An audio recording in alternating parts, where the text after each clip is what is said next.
are back with Inspector Planet, Dr. Tracy Fanara, who is, of course, part of our community and someone who really is looking to impart some knowledge about the environment on kids, adults, all of us, right? Of course. And one of the ways you've been able to do that is through comic books. Yeah, and this one, Seekers of Science, is pretty special. A comic writer came up to me and my friend from Mythbusters and said, we want to, make a comic. Are you guys down? And we're like, heck yeah, who doesn't want to be in a comic book? And the amazing part about Seekers of Science is that not only does it use creativity and art to reach a broad demographic, but also it's like what I want my real life to be like. Right. Because you can make anything happen in a comic. Yeah. So everybody wants to graduate school and use principles of science to solve environmental problems. And it sounds so much easier than it actually is. Well, in a comic book, that can be true.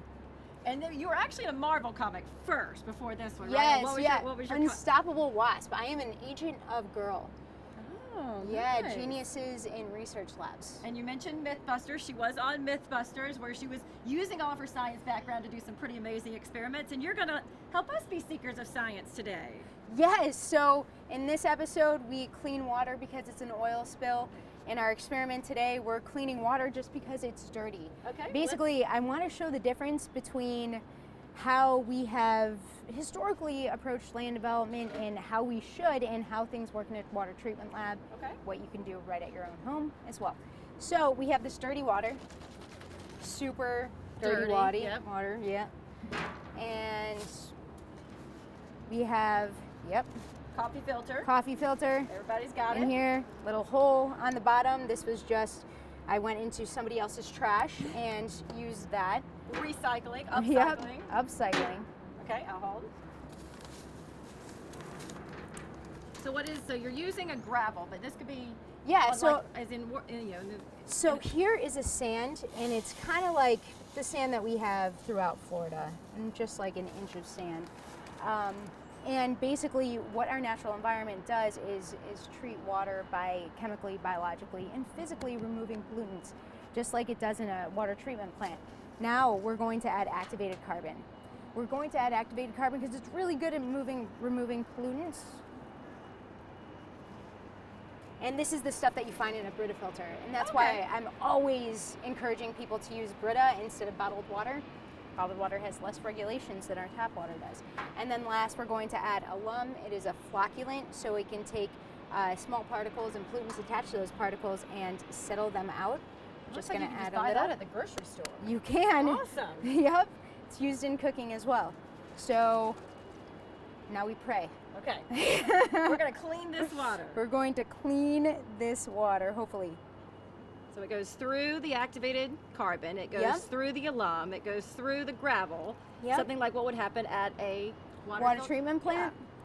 Or even in your backyard if you use low impact development design strategies. Now you wouldn't want to use this activated carbon, but there are other filter medias that aren't exhausted as quickly that you can use right in your backyard.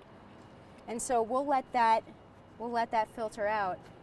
But I just wanted to show you the difference between when we actually let our rainwater go into our lawn and be infiltrated through our natural systems compared to when we put concrete on the ground. Okay. I mean, you could probably guess what's going to happen it's here. It's not going Right. to go through anything. Right, I'll so hold. this is not concrete, but is the closest thing that I could find in my house. So obviously, Still that's yeah. going into our natural water bodies. And this is a natural sample of water, so it's got bacteria and particulates and fertilizer and dog poop, whatever else is in there. And that's going to our and natural on concrete, water it bodies. just goes straight into our water system. But this, because if you built your home and your subdivision with these kind of things, Yeah, so all you need to do right at your own home is disconnect your impervious surface. So taking that water that's on your roof, putting it through a downspout or a cistern and releasing it into a rain garden or infiltration trench, or getting pervious pavers or something like that that actually treats the water before it goes into our natural water bodies. those are all wonderful things. Dr. Tracy Fanara, who is not only a seeker of science, but she is Inspector Planet, and look at that clean water. Now, ultimately, you would want tertiary treatment in a water treatment plant that kills bacteria, but